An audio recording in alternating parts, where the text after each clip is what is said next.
To the Palestinian Colonization and Wall Resistance Commission, the new plans would add over 3,100 housing units, expanding deeper into the occupied West Bank. The goal, officials say, is to create a full geographical community between Maale Adumim and the industrial zone of Mishor Amim, solidifying Israeli presence between Jerusalem, Jericho, and the Jordan Valley. Palestinian officials warn this move will further isolate nearby Palestinian communities and is part of a broader effort to entrench Israeli control in the region. The Commission described the approval as a race against time to reshape facts on the ground, amid stalled peace talks and rising regional tensions. The projects have drawn sharp criticism, with many seeing them as another blow to prospects of a two-state solution. We're now joined by Ross Feingold, who is a political analyst. He joins us live from Taipei, Taiwan. Ross, thank you very much, as always, for joining us.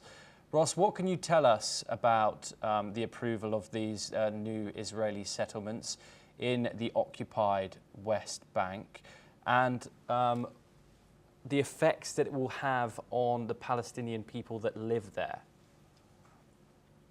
It comes as no surprise that the coalition led by Netanyahu has made this decision. This is a very pro-settler governing coalition, and to keep member parties of the coalition happy, the government has to periodically make these kinds of decisions and expand settlements.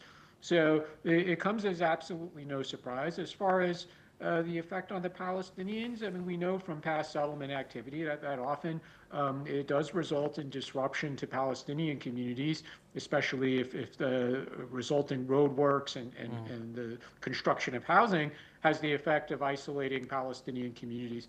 But the interesting thing here and thing to watch is Israel going to be responsive to international criticism? Because there inevitably will be a lot of international criticism. I would expect criticism to come from Europe and from the Middle East as well, but it's unlikely to come from the United States because the Trump administration is generally supportive of the Netanyahu government.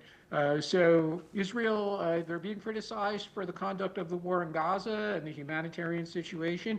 They'll be criticized for this as well, but it's not going to stop them from proceeding.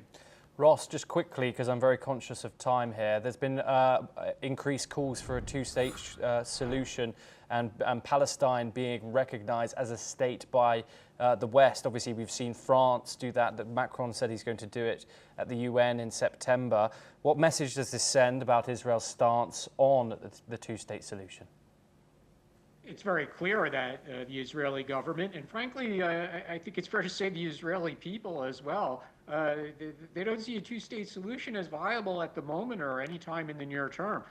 So again, they're going to continue to proceed with their own policies in the West Bank, and they're not going to refrain from expanding settlements in the hope that it will accelerate two-state solution negotiations, because that's just not on the agenda of the Israeli government at the moment.